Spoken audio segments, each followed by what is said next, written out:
Friends, आज की video में मैं आपके लिए पके हुए आम से इतनी मज़ेदार सी रेसिपी लेकर के आई हूँ कि आपने पहले शायद ही इस तरह से इस रेसिपी को बनाया हो। अगर नहीं बनाया है तो आप इसे एक बार ज़रूर ट्राई करना। उम्मीद है आपको ये रेसिपी ज़रूर पसंद आएगी। तो चलिए इस रेसिपी को हम बनाना शुरू करते हैं। तो देखिए, उसके लिए मैंने यहाँ पर एक मीडियम साइज़ का पका हुआ आम लिया है। हमें क्या करना है फ्रेंड्स, इसे पहले पील कर लेना है। आम को हम अच्छे से पील कर लेंगे, सारा छिलका इसका उतार देंगे। तो फ्रेंड्स, यहाँ आप देख सकते हैं आम का सारा ही छिलका हमने उतार दिया है।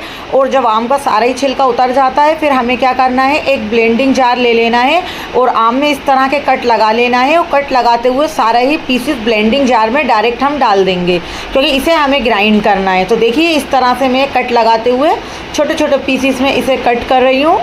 और ब्लेंडिंग जार में सारे पीसेस हमें डाल देने हैं। और जब सारे ही पीसेस ब्लेंडिंग जार में हम कट करके डाल देंगे ना, तो हम क्या करेंगे, इसको हमें अच्छा सा ग्राइंड करके स्मूथ सा पेस्ट बनाकर लाना है। कुछ भी ऐड इसमें नहीं करना है। तो यहाँ आप देख सकते हैं हमने बहुत ही अच्छा स्मूथ सा पेस्ट बना लिया है। इसमें कुछ भी हमने ऐड नहीं करा था, सिंपली इसी को ही हमने ग्राइंड करा है। और एक बाउल में अब हम इसे निकाल लेंगे। तो सारा ही हम जो आम का पेस्ट है ना, इसमें निकाल लेते हैं। और फ्रेंड्स, जो थोड़ा सा ब्लेंडिंग जार में लगा हुआ रह गया है ना, इसमें हमने थोड़ा सा पानी डालकर निकाल लिया है। सारा ही पेस्ट निकल आया है। अब हमें क्या करना है, इसे मिक्स कर लेना है। और फ्रेंड्स, अगर आप इस पके हुए आम की रेसिपी को बनाना चाहते हैं तो वीडियो को पूरा देखिएगा और ध्यान से देखिएगा। आधा अधूरा वीडियो देखकर अगर आप इस रेसिपी को बनाते हैं तो ये जो रेसिपी है आपसे गड़बड़ हो सकती है। आपको पहले वीडियो को फुल वॉच करना है, फिर आपको इस रेसिपी को ट्राई करना है, तो ही ये जो रेसिपी है एकदम से परफेक्ट बनकर तैयार होगी। तो यहाँ देख सकते हैं मैंने हल्का सा इसमें फूड कलर डाला है। तो यहाँ मैंगो कलर का मैंने फूड कलर डाला है, सिर्फ 1 से 2 पिंच ही डाला है बिल्कुल, ताकि इसमें कलर अच्छा आ जाए। तो आपकी मर्ज़ी है, आप चाहो तो इसे ऐसे भी बना सकते हो या इसमें थोड़ा सा कलर देकर भी आप बना सकते हो। इससे क्या होगा कि जब नाश्ता बनेगा ना, तो कलर बहुत ही अच्छा आएगा। तो यहाँ पर मैंने लिया है 1 कप मैदा। अब हम इसमें थोड़ा थोड़ा कर डालेंगे। तो थोड़ा सा मैदा हमने डाल दिया है, पहले अच्छी तरह से मिक्स कर लेंगे, फिर इसमें बाकी का बचा हुआ हम मैदा डाल देंगे। तो पहले अच्छी तरह से मिक्स कर लेते हैं, ताकि इसमें किसी तरह के कोई लम्स ना बने। तो यहाँ आप देख सकते हैं बैटर थोड़ा गाढ़ा सा भी दिख रहा है और अच्छी तरह से हमने इसे मिक्स कर लिया है। इसमें कोई भी लम्स नहीं है। अब जो थोड़ा सा बाकी बचा रह गया था वो भी डाल देंगे और इसे भी हम मिक्स कर लेंगे। और ज़रूरत लगने पर थोड़ा सा इसमें पानी भी हम ऐड करेंगे। तो देखिए, थोड़ा ही पानी डालेंगे, एकदम से पानी ज़्यादा नहीं डालना है। जब ज़रूरत लगेगी ना, तभी हमें इसमें पानी डालना है। तो देखिए, थोड़ा ही करके पानी डालेंगे और अच्छे से मिक्स कर लेंगे, ताकि अच्छा स्मूथ सा ये हमारा बैटर बनकर तैयार हो जाए। तो फ्रेंड्स, मैं आप लोग को एक एक चीज़ बहुत ही बारीकी से बताती हूँ, समझाती हूँ, जिससे कि वीडियो ज़्यादा लंबा भी ना हो और आप लोग को समझ में आ जाए कि हमने इस मज़ेदार सी रेसिपी को कैसे बनाया है। तो देखिए, यहाँ हमारा स्मूथ सा बैटर बनकर तैयार है। मुझे इसमें थोड़ा सा पानी कम लग रहा था, तो मैंने इसमें बिल्कुल थोड़ा ही पानी ऐड करा है। तो इसमें हमने ज़्यादा पानी नहीं लिया है, बिल्कुल थोड़े ही पानी से ये हमारा बहुत ही अच्छा स्मूथ सा पेस्ट बनकर तैयार हो गया है। अब इसमें हम 2 चम्मच डालेंगे पिसी हुई चीनी।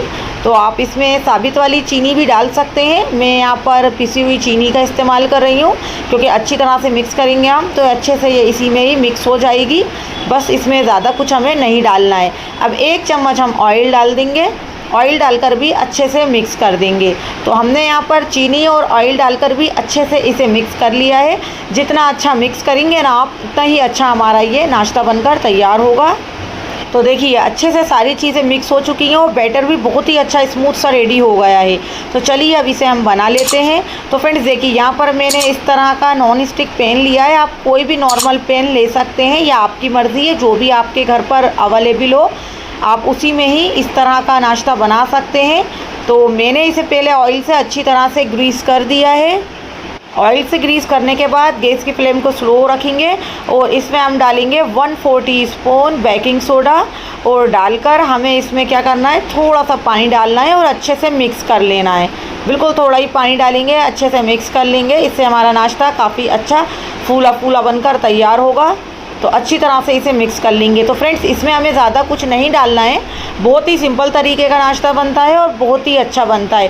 टेस्ट में भी बहुत ही अच्छा लगता है ये। आप जब इसे एक बार बनाएंगे ना, तो आपको ये बार बार ही बनाने का मन करेगा, क्योंकि ये आपको काफ़ी टेस्टी लगेगा। क्योंकि इस नाश्ते में आपको बिल्कुल बहुत ही अच्छा मैंगो का फ्लेवर आएगा। तो यहाँ आप देख सकते हैं बैटर अच्छे से मिक्स हो गया है और आपको काफ़ी ये पहले से फूला फूला दिख रहा होगा। हमने इसमें बेकिंग सोडा डाला है, मिला दिया है अच्छी तरह से। अब मिलाने के बाद हमने जो पैन में ऑयल ग्रीस कर रखा था ना, उसका पेस्ट हमें इसमें डालते जाना है। मैंगो का पेस्ट इसमें उठाकर डालते जाएंगे। तो इस पैन में मैं इसलिए बना रही हूँ, इसमें एक बार में ही 4 पीस बन जाते हैं। अगर आप किसी और बर्तन में बना रहे हो ना, तो आप फैले हुए बर्तन में थोड़ा बड़े साइज़ में भी इसे बना सकते हैं। अब इसे हमें कवर कर देना है और गैस की फ्लेम को स्लो कर देना है। अब 3 से 4 मिनट के लिए स्लो फ्लेम पे ऐसे ही हम इसे रखे रहने देंगे। और जब 3 से 4 मिनट हो जाएंगे, चेक करेंगे तो आप देख सकते हैं ये आपको अलग ही फूले फूले से नज़र आ रहे होंगे। तो आप देख सकते हैं कितने अच्छे लग रहे हैं ये फूले फूले से। मैं आपको इसे करीब से भी दिखाऊंगी। ये देखिए कितने अच्छे लग रहे हैं फूले फूले से। अब इसे हम फ्लिप कर देंगे। आप चाहो तो इसे एक साइड से भी बना सकते हो, चाहो तो दोनों साइड से भी सेक सकते हो, ये आपकी मर्ज़ी है। अगर एक साइड से भी बनाओगे ना, तो भी ये बहुत ही अच्छे से बनते हैं और बहुत ही अच्छे लगते हैं। तो यहाँ देखिए मैंने आपको दोनों ही साइड से इसे दिखा दिया है सेक कर, कितने अच्छे लग रहे हैं ये। तो इसे हम एक बर्तन में निकाल लेंगे। फ्रेंड्स, अगर आप लोग को ये रेसिपी पसंद आ रही हो तो प्लीज़ लाइक और सब्सक्राइब ज़रूर कर दीजिएगा। क्योंकि फ्रेंड्स, आप लोग वीडियो फुल वॉच कर लेते हैं लेकिन लाइक और सब्सक्राइब नहीं करते हैं। आप लोग से हम्बल रिक्वेस्ट है, वीडियो देखने के बाद लाइक और सब्सक्राइब ज़रूर कर दीजिएगा। ये बिल्कुल फ्री होता है और इसी तरह से आपको मेरे चैनल पर नई नई रेसिपीज़ देखने को मिलती रहेगी। क्योंकि हर रोज़ ही मैं आप लोग के लिए कुछ ना कुछ नया लाती रहती हूँ, जिससे कि आप लोग कुछ नया सीख पाएँ। और आप देख सकते हैं नाश्ता बहुत ही अच्छा फूला फूला बनकर तैयार हुआ है। देखने से ही आपको पता लग रहा होगा कितना अच्छा और कितना फूला बनकर तैयार हुआ है ये नाश्ता। इस नाश्ते को आप बच्चों के लंच बॉक्स में भी दे सकते हैं। बच्चे काफ़ी शौक़ से इसे खाना पसंद करेंगे और आपसे बार बार इसी मज़ेदार से नाश्ते की वो डिमांड भी करेंगे। क्योंकि ये नाश्ता थोड़ा सा स्वीट होता है और काफ़ी टेस्टी होता है, क्योंकि इसमें मैंगो का टेस्ट आता है। और फ्रेंड्स, मेरे चैनल पर पापड़ की, चिप्स की, नाश्ते की, स्नैक्स की काफ़ी ज़्यादा रेसिपीज़ अपलोड हैं। आप मेरे चैनल पर जाकर देख सकते हैं। आपको मेरे चैनल पर तरह तरह के नए नए नाश्ते की, पापड़, चिप्स की, स्नैक्स की रेसिपी देखने को मिलेगी। क्योंकि डेली मैं आप लोग के लिए कुछ ना कुछ नया लाती रहती हूँ, जिससे कि आप लोग कुछ नया सीख पाएँ। और फ्रेंड्स, आप लोग मेरी वीडियो कहाँ से देख रहे हैं, किस शहर से देख रहे हैं, कमेंट में ज़रूर बताइएगा। जानकर काफ़ी खुशी होती है मेरी वीडियो किस किस शहर में देखी जा रही है। और फ्रेंड्स, मैं आपको इस टेस्टी मज़ेदार से नाश्ते को चेक कर भी दिखाऊंगी। आप देखिए अंदर से कितना अच्छा, कितना सॉफ्ट बना है, ऊपर से जालीदार बना है और कितना अच्छा बनकर तैयार हुआ है। क्योंकि हमने इसे पके हुए आम से बनाया है, तो खाने में तो ये टेस्टी है ही। और आपने देखा इसे बनाना भी कितना आसान है। और इस नाश्ते को बनाने में ना ही हमें कोई मेहनत लगी है, ना ही कुछ मार्केट से लाने की ज़रूरत पड़ी है। सिर्फ एक पके हुए आम से हमने इस मज़ेदार से नाश्ते को बनाकर तैयार करा है। और फ्रेंड्स, हम जो भी रेसिपी लेकर के आते हैं, पहले हम घर पर खुद ट्राई करते हैं। जब इसका रिज़ल्ट अच्छा होता है तभी आप लोग के साथ शेयर करते हैं, ताकि आप लोग भी इस मज़ेदार सी रेसिपी का लुत्फ़ उठा पाएँ। और फ्रेंड्स, पके हुए आम का सीज़न चल ही रहा है, तो आप इस मौसम इस रेसिपी को ज़रूर ट्राई करें, क्योंकि आपको ये रेसिपी बहुत ही पसंद आने वाली है। तो फ्रेंड्स, आप लोग भी एक बार इस मज़ेदार से पके हुए आम की रेसिपी को बनाकर ज़रूर ट्राई करें। उम्मीद है आपको, आपके घर में सभी को ये मज़ेदार से पके हुए आम की रेसिपी ज़रूर पसंद आएगी। तो फ्रेंड्स, अगर रेसिपी पसंद आई हो तो प्लीज़ लाइक और सब्सक्राइब ज़रूर करिएगा। साथ ही फैमिली और फ्रेंड्स में भी ज़रूर शेयर करिएगा। कमेंट में ज़रूर बताइएगा आपको मेरी ये टेस्टी मज़ेदार सी पके हुए आम की मज़ेदार सी रेसिपी कैसी लगी।